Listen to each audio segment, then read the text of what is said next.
Então aconteceu que no segundo 1023º ano do governo do Jonas, o Membronita pensou,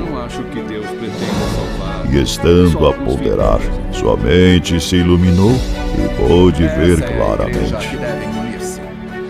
Pois em verdade vos digo, meus fiéis, que se dentre vós algum membronita, deste emana sabedoria e conhecimento, e a verdade vos libertará. Sábio é o membronita que conhece os limites da própria ignorância. A sua alma está em jogo. Decidi investigar melhor o assunto. E que depois de muito conhecimento adquirir, descobre que, por fim, nada sabe. O membro fiel. Saudações, membronitas! Eu sou Ozzy e esse é o Membro Pod, seu canal de podcast de estudo da história da Igreja de Jesus Cristo dos Santos dos Últimos Dias. A gente já falou um pouquinho sobre Orson Pratt em vários episódios, mas hoje a gente vai fazer um episódio especial desse carinha aí. Nasceu em 1811 em Nova York e faleceu em 1881, com 70 anos, em Salt Lake. Eu sempre pego o parâmetro de Joseph Smith, né? Joseph Smith é de 1805, então ele é 6 anos mais novo que Joseph Smith. Tá vendo aqui? Ele foi do Quórum dos 12 Apóstolos de abril de 1835, então, ou seja, ele, né, os primeiros anos da criação da igreja, até 1842, agosto de 42. Aí teve um tempinho aí fora e depois ele foi do Quórum dos 12 Apóstolos de novo, de janeiro de 43 até outubro de 1881, que é quando ele faleceu. Olha só! A gente tem um espacinho aí de 5, 6 meses que ele não era do Quórum dos 12. O que aconteceu? Que hoje é isso, cara. Eu acho que hoje ninguém, eu não sei, cara. Será que alguém do Quórum dos 12 Apóstolos sairia e voltaria? O que teria que acontecer para um membro do Quórum dos 12 Apóstolos hoje sair do Quórum dos 12? E se ele saísse, ele voltaria? Eu acho que não. Porque a gente está tão acostumado com esse procedimento de, né, os membros do Quórum dos 12 Apóstolos, da primeira presidência, só saírem quando falecem. Ah, e olha aqui um detalhe, ele foi membro da primeira organização do Quórum dos 12. Então ele nasceu em 1811, vamos ver lá em Nova York, o pai dele era Jared Pratt e a mãe Charity Dickinson. Ele era irmão mais novo de Parley P. Pratt, olha aí, eu tava curioso para saber qual era a relação dele com Parley P. Pratt. E o irmão mais velho dele, o Parley P. Pratt, que apresentou a igreja pro Orson, ok. O Orson conheceu a igreja em setembro de 1830, então logo ali nos primeiros meses da criação da igreja. Então, setembro de 1830 ele entrou para a igreja e já em dezembro ele foi ordenado pelo próprio Joseph Smith como um elder e já foi mandado em missão. Foi para a missão Collegeville, New York, ali no mesmo estado que eles estavam. Ele foi mandado para um monte de missãozinha, assim, naquele período de tempo. Ele foi para a missão, então, Nova York, Ohio, Missouri, a missão leste dos Estados Unidos. 2 anos depois, ele foi ordenado como sumo sacerdote pelo Sidney Rigdon. Continuou as missõezinhas dele, Pensilvânia, Nova York, Nova Jersey, Vermont, New Hampshire, Connecticut, Massachusetts, bastante missão o cara fez. Então, como a gente já viu ali, então 5 anos depois de ter entrado para a igreja, ele já virou um membro do Quórum dos 12 Apóstolos. Foi chamado para mais uma missão, ele foi o membro do Quórum dos 12 Apóstolos designado para cuidar da missão da Inglaterra de 1839 até 41. Ele também aproveitou e ensinou lá na Escócia. O Orson Pratt organizou um livretinho que tava, o nome em inglês aqui é An Interesting Account of Several Remarkable Visions and the Late Discovery of Ancient American Records. Basicamente, ele fez um livretinho ali explicando a primeira visão de Joseph Smith e as placas de ouro, a descoberta de como, né, os índios americanos, de onde eles vieram e tudo. Basicamente esses livretinhos que a gente tem na missão hoje em dia, né? Então ele organizou escreveu e usava para as missões dele. Então ele tinha ido em 1839 para a Inglaterra fazer a missão dele e tal. Ele já tinha passado por um sufoco da igreja, por exemplo. A igreja estava passando, lembra aquela época de 1837, 38? Falência do banco, um monte de membro deixando a igreja sendo expulsa do Missouri.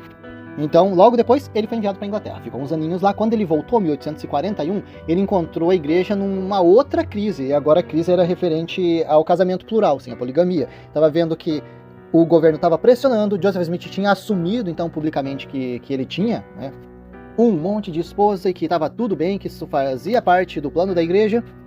O Orson Pratt não gostou dessa história, então quando ele chegou ele falou que eu saí, quando eu volto tem esse lance aí de casar com um monte de mulher, que história é essa? Não gostei. Assim que ele chegou e escutou essa história toda, ele já se rebelou contra Joseph Smith. e acabou reportando toda essa indignação pro John C. Bennett. A gente já falou sobre esse carinha, ele também era um líder preeminente da igreja, saiu e começou a produzir material contra a igreja. Que coisa feia, sair da igreja e ficar produzindo material contra a igreja, enfim. Mas a parte interessante dessa história, que ele foi lá chorar pro John Bennett, ele falou que Joseph Smith tinha proposto a esposa do Orson em casamento enquanto o Orson estava na missão. Que história é essa, cara? Eu nunca ouvi falar de Joseph tendo um comportamento desse. Uma acusação gravíssima. A Sarah Pratt era esposa do Orson, ele vai pra missão e de repente Joseph fica cantando a mulher dele? Não, cara, que história é essa? Obviamente, Joseph Smith negou essa história aí. A Sarah confirmou essa história, o Orson Pratt acreditou na esposa. Portanto, Joseph Smith e os membros do Quórum dos 12 Apóstolos resolveram que o Orson Pratt não faria mais parte do Quórum dos 12 Apóstolos e foi excomungado da igreja. E isso aconteceu em 20 de agosto de 1842. Parece que o Orson Pratt aí não aguentou as pontas, resolveu acreditar em Joseph Smith, deixar essa história pra lá, pedir desculpa. E então foi reintegrado no Quórum dos 12 Apóstolos, então em 20 de janeiro de 1843. As fontes afirmam que o Orson Pratt voltou para a igreja por conta de algumas considerações que ele fez. Primeiro, ele reconheceu que Joseph Smith é um ser humano com fraquezas, né? Então não precisava pegar tão pesado assim com Joseph Smith, o profeta. E o outro motivo é que Joseph Smith chegou para Orson Pratt falando que, cara, isso de eu chegar lá, né, e propor a sua esposa em casamento enquanto você estava longe em missão, não que eu tenha planejado isso, né, aconteceu, mas na verdade isso aconteceu, sabe pra quê? Era um teste, Orsinho. Era um teste para sua esposa. Então, a Sarinha tava lá, eu pensei, cara, eu vou testar essa mulher, eu vou ver se ela é obediente ao profeta, para ver, né, falando assim, cara, vamos ver se ela vai ser obediente. E a minha conclusão, Orsinho, é que a Sara, ela falhou, né, ela reprovou nesse teste, ela não foi obediente o suficiente ao profeta. Era um teste, infelizmente, ela não passou. Bom, eu tô vendo o Wikipedia, tá, informações na Wikipedia, mas tem mais detalhes sobre esse bafafá aí do Joseph Smith com a Sarinha, que a gente vai ver no site Investigações Sud um pouquinho mais pra frente. Espera lá que a gente vai dar uma continuada na linha da vida do Orson Pratt. Ele teve um conflito com o Brigham Young também.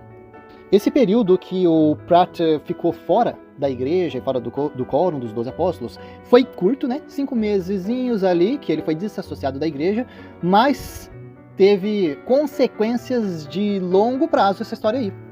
Porque ele era um dos primeiros a ser chamado ao Quórum dos 12 Apóstolos, fazendo com que, com a morte de Joseph Smith, aquela história que Brigham Young estava levantando, que o Quórum dos 12 Apóstolos tem que assumir a igreja, e o mais antigo como membro do Quórum dos 12 Apóstolos vai assumir a igreja. Como o Orson Pratt foi excomungado e foi reassociado novamente, começou a contar de volta a partir da segunda data, fazendo com que o nosso Brigham Young assumisse então como o mais antigo na liderança. Cara, tô imaginando como seria se a igreja, então, em vez de Brigham Young ter assumido, se tivesse sido, então, Orson Pratt. Não sei, cara, eu não sei se teria alguém pior do que Brigham Young pra assumir essa liderança, cara. Ele fez muita barbaridade, cara, muita barbaridade. Eu tenho que assumir que o Brigham Young era um líder forte, ele não deixou a peteca cair. E talvez se não fosse por isso a igreja Mormon não tivesse aí em pé hoje do jeito que ela tá, o que é um desastre, né? Mas capaz aí que se Orson Pratt tivesse assumido, quem sabe a igreja teria minguado aí com tanta perseguição do governo, sei lá, né? Como seria? Poligamia, será que ia ter continuado? Racismo, né? O Brigham Young era bem racista, será? Será que o Orson Pratt ia ter mantido essa ideia aí? Mas apesar disso, né? Apesar do Orson ter sido rebaixado aí naquela data, ele não levou isso pro lado pessoal, ele apoiou o Brigham Young em ser o líder da igreja. Ele não só apoiou, como ele ajudou o Brigham Young a ganhar o apoio popular de todos os membros. Mas infelizmente parece aquelas historinhas de candidato da política, né? Tá tudo certo, a promessa tá legal, mas quando assume, né? Não dá muito certo. Orson Pratt começou a ter muita desavença, enquanto ele era do Quórum dos 12 Apóstolos sob a liderança de Brigham Young, então ele não estava gostando de algumas das atitudes do Brigham, então eles estavam tendo um conflito. O Brigham Young, ele falou assim, cara, eu expresso aqui o meu apreço pelo Orson Pratt, ele é um cara que sabe pregar muito bem, ele sabe falar muito bem pro público, mas, infelizmente, ele prega algumas falsas doutrinas aí, hein? 3 dos principais conflitos entre Brigham Young e Orson Pratt foi o estabelecimento da primeira presidência em 1847. Então Orson Pratt estava ok com o quórum dos 12 apóstolos liderarem a igreja depois do falecimento de Joseph Smith. Mas ele não estava a favor do Brigham Young assumir como a primeira presidência da igreja, virando um profeta no lugar de Joseph Smith. Não, aí não. Ele já começou a ter um conflito aí. Outro conflito que ele teve foi em 1852, quando o Brigham Young queria legalizar a escravidão no território de Utah. Orson Pratt falou, não, cara, o que é isso, cara? Acho que não, hein? E outro ponto de conflito entre os dois é que Brigham Young estava ensinando aquela teoria do Deus Adão, que a gente já tem 2 episodinhos sobre, né? O Orson Pratt não gostava dessa ideia, então ele entrava em conflito com Brigham Young sobre isso. Tendo esse conflito todo, então Brigham Young tentou diminuir a influência do Orson Pratt dentro da igreja e decidiu enviar o Orson Pratt para umas missõezinhas nada a ver, cara, só para manter ele longe. E outra coisa que Brigham Young queria fazer é alterar como funciona a organização do quórum dos 12 apóstolos. Ele queria mudar quem é o melhor, quem é o maior, quem é o menor aqui dentro desse quórum, né, para tentar diminuir a posição do Orson Pratt dentro do quórum dos 12 apóstolos. Bom, os dois ficaram nesse conflito aí até a morte de Brigham Young, né? Brigham Young morreu em 1877, pelo que eu me lembro. A gente viu aqui que Orson Pratt morreu em 1881, então ele viveu mais uns anos aí pra frente de Brigham Young, e logo após a morte de Brigham Young, que o Orson Pratt começou a ter mais influência sobre os outros membros do quórum dos 12 apóstolos. Bom, vamos voltar um pouquinho na história dele, vamos falar um pouquinho sobre a missão dele. Quando ele foi enviado para a missão, foi quando? 39 até 41, né? Depois ele voltou, teve aquele bafafá todo da igreja, ele foi expulso, foi readmitido, foi enviado para a missão novamente na Europa. Ele serviu de 1848 até 1851, mas aí agora como administrador das missões. Então nesse período ele também trabalhou como editor do Millennial Star. Lembra quem também já foi editor do Millennial Star? B.H. Roberts, né? Então nesse período aí de 48 a 51 foi o Orson Pratt. Ele era um cara bom, tá? Ele era um cara inteligente, tinha o estudo dele, era um bom orador e também escritor. Vários dos panfletos, dos materiais que os missionários usavam na época, foi ele que escreveu. Ele trabalhou ali com a missão da Inglaterra, ele também foi um dos primeiros a ir ali para a missão na Áustria. Trabalhou por 9 meses na missão da Áustria até serem expulsos. O governo austríaco expulsou os Mormons do território deles. Orson Pratt ajudou na tradução aí de alguns materiais da igreja para o francês. E voltando um pouquinho mais ainda na história, quando Brigham Young decidiu que ia tirar os membros da igreja dali de Nauvoo e irem para Utah, o Orson Pratt foi membro dessa primeira companhia de carrinhos de mão aí para o oeste dos Estados Unidos. Essa companhia chamada Companhia Vanguarda, que cruzou os Estados Unidos aí para a colonização mormon acontecer em Utah. O Orson Pratt, quando ele ouviu falar que os membros iam atravessar os Estados Unidos para chegar lá, ele disse: não quero que nenhum dos santos seja deixado para trás nos Estados Unidos. Vou ajudar os santos na saída da Babilônia. E inclusive das informações que a gente tem hoje sobre essas travessias aí dos carrinhos de mão, uma das principais fontes é o próprio diário do Orson Pratt. Por exemplo, entre as informações que o Orson Pratt registrou ali no diário dele, muitos de caráter científico. Então ele tirou muitas medições geográficas das plantas, dos animais, nesse trajeto que eles fizeram pelos Estados Unidos. Inclusive ele era um matemático, tá? O Orson Pratt, para ter uma ideia, ele ajudou o William Clayton na invenção de um aparelhinho que eles conectaram na roda dos vagões. Era uma engrenagem para poder calcular a distância que eles estavam percorrendo por dia. Eles queriam saber quão longe eles estavam do destino final e precisavam de uma forma para calcular isso. E eles inventaram um aparelhinho chamado rodômetro que ajudou nesse cálculo. Para quem lembra sobre o nosso episódio dos pioneiros, tiveram um grupinho de homens que chegou em Salt Lake primeiro, antes de todo mundo, para dar uma olhada no território e voltou para a companhia de carrinho de mão para dizer, tá safe, tá tranquilo, podem seguir. Nesse grupo estava o Erastus Snow, mas o Orson Pratt estava junto, então ele foi um aí dos que chegou primeiro, 3 dias antes da companhia chegar. Bom, algumas fontes dizem que o Orson Pratt casou com 7 esposas e foi pai de 45 filhos. Outras fontes dizem que ele casou com mais, que ele casou com 10. Inclusive, quem afirma isso também é a primeira esposa dele, a Sarah. Então ela diz, não, Orson Pratt, ele casou com 10 mulheres. E, por exemplo, com 57 anos, o Orson Pratt estava casando com a 10ª esposa, que era Margaret Graham. Ela tinha 16 aninhos. E apesar de ele ser um líder proeminente aí na igreja, membro do quórum dos 12 apóstolos, ele e as famílias dele, né, as esposas e os filhos, eles sofriam aí com bastante pobreza. E sabe por quê? Porque o Brigham Young não parava de mandar o Orson Pratt para um monte de missão. O Brigham Young queria minimizar a influência do Orson Pratt no Quórum dos 12 Apóstolos, mandando ele para longe, e isso prejudicava na questão financeira dele e da família dele. Mas, né, apesar disso tudo, né, o Orson Pratt conseguiu levar a situação, né? Em sua maioria, ele conseguia levantar uma grana com as publicações do que ele escrevia também, como panfletos da igreja e outros materiais. Obviamente também que as esposas ajudavam bastante nisso. Algumas das esposas dele ajudavam a levantar uma grana com a venda de chapéu, tecido e outras especiarias. E olha só nosso ursinho aqui.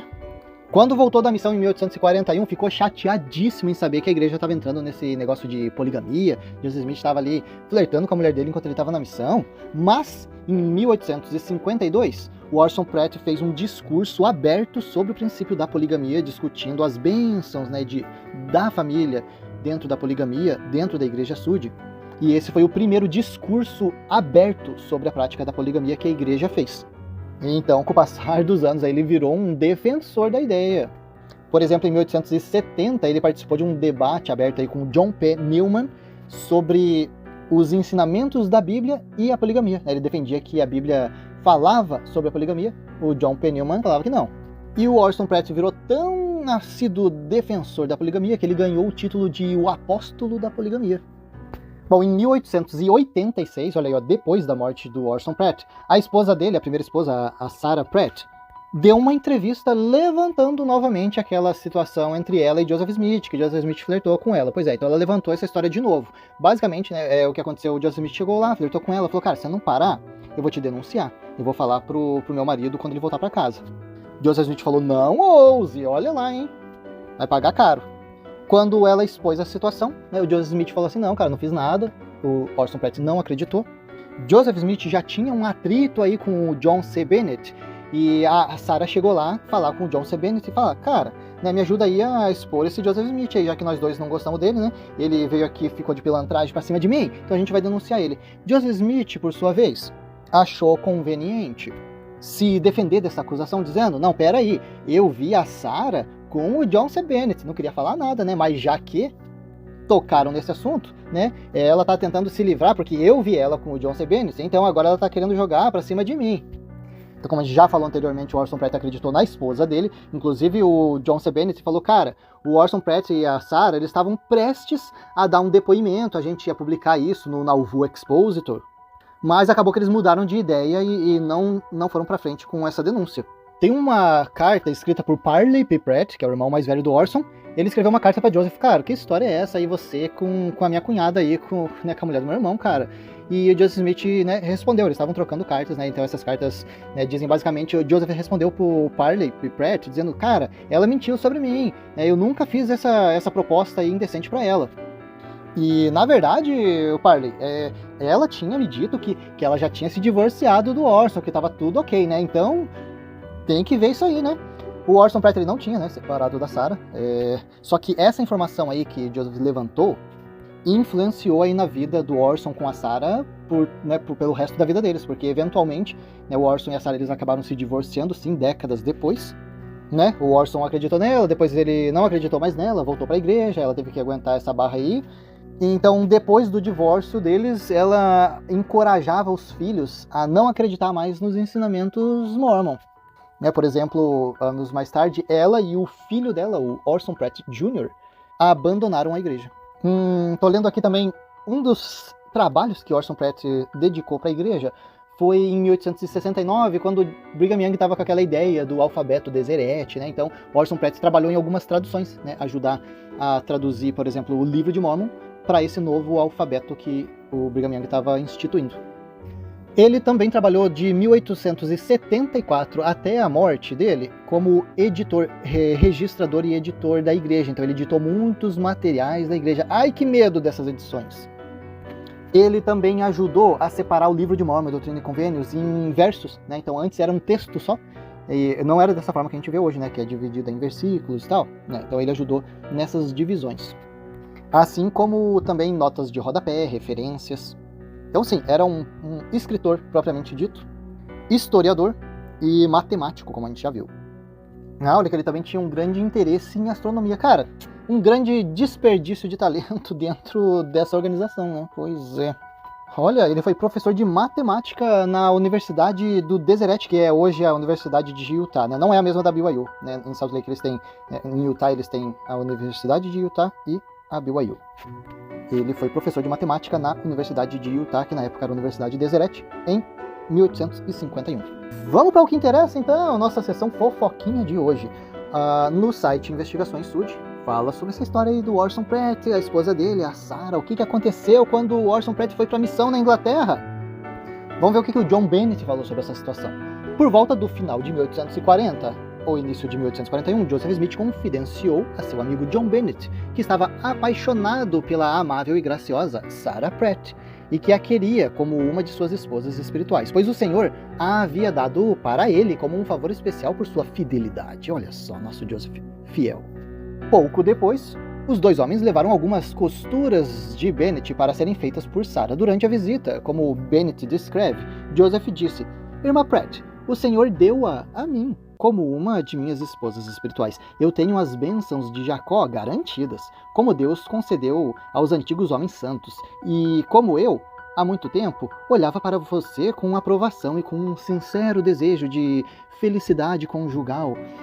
Olha só, olha o papo do cara, felicidade conjugal. Espero que você não me repudie ou me negue. Então a Sarah respondeu: estou sendo chamada para quebrar a aliança do casamento e ser infiel ao meu marido legal? Eu nunca vou fazê-lo. Eu não me importo com as bênçãos de Jacó. Eu tenho um bom marido e isso é o suficiente para mim. Mas, segundo Bennett, o profeta foi persistente. Finalmente, Sarah, zangada, disse a ele em uma visita posterior: Joseph, se você tentar qualquer coisa do tipo comigo outra vez, eu vou fazer um relato completo ao Sr. Pratt quando ele regressar. Dependendo do que acontecer, certamente vou fazê-lo. Então o profeta respondeu: Irmã Pratt, eu espero que você não me exponha, pois se eu sofrer, todos devem sofrer. Por isso não me exponha. Você promete que não vai fazer isso? Olha só, todos devem sofrer, que coisa, hein? Então a Sarah respondeu: se você nunca me insultar novamente, eu não vou expô-lo, a menos que sérias circunstâncias exijam isso. Então, Joseph Smith respondeu: se você o fizer, eu arruinarei a sua reputação, lembre-se disso. Bom, teve um outro incidente aí, e Orson Pratt já tinha retornado da Inglaterra, um outro incidente aí entre a Sarah e o Joseph Smith, que a vizinha fofoqueira relatou, pois é, Mary Etty. A vizinha viu as coisas acontecerem e ela relatou assim: a Sarah ordenou que o profeta saísse de sua casa e o profeta usou linguagem obscena para com ela, declarando que ele havia encontrado John Bennett na cama com ela. A Sarah relatou para o Orson essa nova tentativa aí de Joseph. O Orson ficou do lado de Sarah, confrontou o profeta negou, obviamente, ainda respondeu que, cara, ela é amante do John Bennett, só para você saber, tá? Jogou essa, não adiantou, né? O Orson Pratt ficou do lado da esposa dele. E por causa disso, né, então o Joseph Smith ali com fúria disse: se Orson acredita em sua esposa e segue suas sugestões, então ele irá para o inferno. Então, depois de muito tempo de tentativa infrutífera de reconciliação aí entre o Orson Pratt e a igreja e Joseph Smith, o quórum dos 12 apóstolos resolveu então excomungar Orson Pratt por insubordinação, e a Sarah também foi expulsa por adultério com o John C. Bennett. E é a história que a gente já sabe, né? O Orson Pratt, depois de um tempo, resolveu admitir o erro dele. Então, o Joseph Smith rebatizou Orson e Sarah em janeiro de 1843 e ele voltou a fazer parte do quórum dos 12 apóstolos. Foi só um sustinho, pessoal. Calma, tá tudo bem. O Orson Pratt, que estava a favor do John C. Bennett para denunciar Joseph e a igreja, passou então a denunciar o John C. Bennett e o livro escrito por ele. Por exemplo, tem uma carta que o irmão do Orson escreveu, né, o Parley P. Pratt. Ele falou assim: o irmão Orson Pratt está na igreja e sempre teve e tem a confiança de Joseph Smith e de todos os homens de bem que o conhecem. Quanto ao Bennett e o seu livro, The History of the Saints, eu os considero muito baixos para mencioná-los. Ele está sob o desprezo e envergonhará a sociedade do inferno e do diabo. Seu objetivo era vingança contra aqueles que expuseram sua iniquidade. Tô curioso agora, não é sobre o John C. Bennett, mas tô curioso para saber o que ele fez, por que ele saiu da igreja, por que ele perseguia a igreja. O Orson, então, escreveu uma resposta para o irmão dele, dizendo: John C. Bennett publicou mentiras a meu respeito, e a respeito da minha família e das pessoas que eu estou ligado. Pois é, então, e aí? Será que o John C. Bennett mentia? Ou ele estava falando a verdade? Será que Orson Pratt voltou para a igreja e mentiu em nome de Deus? Para preservar a imagem de Joseph? Por que em 1886 a Sarah voltou, né, depois da morte do marido dela, ela voltou com esse assunto de novo? Ou será que essa história aí do John C. Bennett tá envolvido com a Sarah era verdade? A gente não sabe. O que a gente sabe é o que a gente consegue coletar de registro, conectar as situações e tirar nossas conclusões. A Sarah Pratt, quando o marido dela estava em missão, o Orson Pratt estava lá longe como missionário na Inglaterra, ela ficou morando com um casalzinho, né, o Stephen Goddard e a Geruia. Esse casalzinho que a Sarah estava morando junto, eles declararam sobre juramento as coisas que eles viram, e eles disseram assim: a partir da primeira noite, o Bennett estava lá tão certo quanto anoitecia, e permanecia até mais tarde, às vezes até depois da meia-noite. Eita, Sarah, que história é essa? Será que Joseph Smith pediu para esse casalzinho fazer esse juramento, ou será que isso estava acontecendo mesmo? Eita! E o casalzinho ainda disse: durante este tempo, o John Bennett e a Sarah sentavam juntos, ele apoiado no colo dela, sussurrando continuamente ou falando baixo. A Zeruia, né, Goddard, relatou que uma vez ela entrou de repente na sala onde estava a senhora Sarah Pratt e John Bennett, e ela estava deitada na cama e John Bennett estava tirando as mãos de seu peito. Ele tinha o hábito de sentar-se na cama onde a senhora Sarah Pratt estava deitada e ele se deitava sobre ela. Eita! Os Goddards também foram visitar a Sarah algumas vezes numa outra casa, mobiliaram uma casa para ela depois, e algumas vezes eles foram lá visitar ela, e quando eles iam visitar, tarde da noite, eles encontravam o John Bennett junto com a Sarah lá como se fossem marido e mulher. Cara, tem muito detalhe e muito acontecimento que esse casalzinho aqui, Goddard, forneceu para essa história toda. Eu tô curioso aqui para saber se mais gente, outras pessoas presenciaram situações como essa, ou se os Goddard receberam um cafezinho aí por conta dessas declarações. O que a Sarah Pratt alegou em 1886, então olha só, o marido dela, o ex-marido já tinha falecido, né, em 1871, ela já estava afastada da igreja, e quando ela deu esse depoimento em 1886, ela falou assim: pois é, né, os Goddard fizeram todas essas declarações, aí falaram mal de mim, mas quando eu fui para a casa deles tirar satisfação sobre isso que eles falaram, o Stephen Goddard saiu correndo pela porta dos fundos. E quando eu enfrentei a Zeruia, ela chorou, dizendo: não é minha culpa, o Hiram Smith veio à nossa casa com todos os depoimentos escritos e forçou-nos a assiná-los. Joseph e a igreja devem ser salvos, disse ele. Vimos que a resistência era inútil, eles teriam nos arruinado, por isso assinei os papéis. Eita, que essa história aqui tá ficando interessante, cara. O Van Wagoner, que é um escritor, ele fez coletânea dessas informações todas, e ele concluiu que as acusações de adultério contra a Sarah Pratt são altamente improváveis, e que o depoimento que afirmava que o Bennett continuava com esse relacionamento adúltero com a Sarah, mesmo depois do Orson Pratt retornar da Inglaterra, pode ser julgado isso como uma calúnia. Isso tudo aí a gente pode encontrar no livro Dialogue, a Journal of Mormon Talk. Aí essa aí fica pra vocês, né? A Sarah estava falando a verdade e Joseph inventou todos esses depoimentos e tentou prejudicar ela, como ele falou, né? Que ele ameaçou, ele falou: cara, eu vou destruir a tua reputação. Ou será que o profeta de Deus estava falando a verdade e a Sarah estava envolvida ali com o John C. Bennett, traindo o marido dela que estava na missão? Não sabemos. Quero deixar essa conclusão aí para vocês. Eu estou trazendo a informação. Para quem tem dúvida como a poligamia funcionava na igreja, a gente já falou muitos episódios, né? Nem lembro quantos episódios a gente tem sobre a poligamia. A gente já falou sobre a Nancy Rigdon, teve também a Martha Brotherton, né? Além da Sarah, né? São mulheres que denunciaram essas atitudes da igreja dentro da poligamia, né? E elas foram caluniadas por conta dessa exposição que elas fizeram. O John C. Bennett, né, provavelmente a gente vai falar um pouco mais sobre ele, talvez a gente pode fazer um episódio sobre ele. Ele escreveu, né, alguns livros expondo a igreja. Em 1842 ele escreveu aquele The History of the Saints, e também em 1886 ele escreveu o Exposé of Joseph Smith and Mormonism. A Sarah, aí no finalzinho da vida dela, em 1886, ela declarou, vamos ver o que ela declarou. Eu sei que o princípio das declarações do livro de John C. Bennett sobre o mormonismo é verdadeiro. Mas antes, o marido dela, o Orson Pratt, tinha declarado sobre o livro do John C. Bennett. Orson Pratt falou assim: o livro eu o li com o maior desgosto. Nenhum homem honesto e sincero pode ou irá acreditar nele. John Bennett desonrou-se diante dos olhos de toda a sociedade civilizada, que irá desprezar o seu nome. A Investigação Estúdio também comenta aqui que a Sarah acabou se divorciando do Orson Pratt por causa de sua obsessão em casar-se com garotas jovens. Cara, eu tô com 38, minhas filhas estão com quase 16. O Orson Pratt estava com 57 e tinha casado com uma menina de 16. Cara, tranquilamente podia ser avô delas.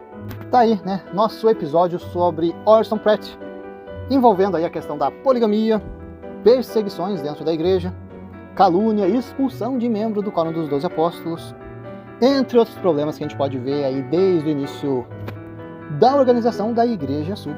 A gente vai ficando por aqui e até a próxima.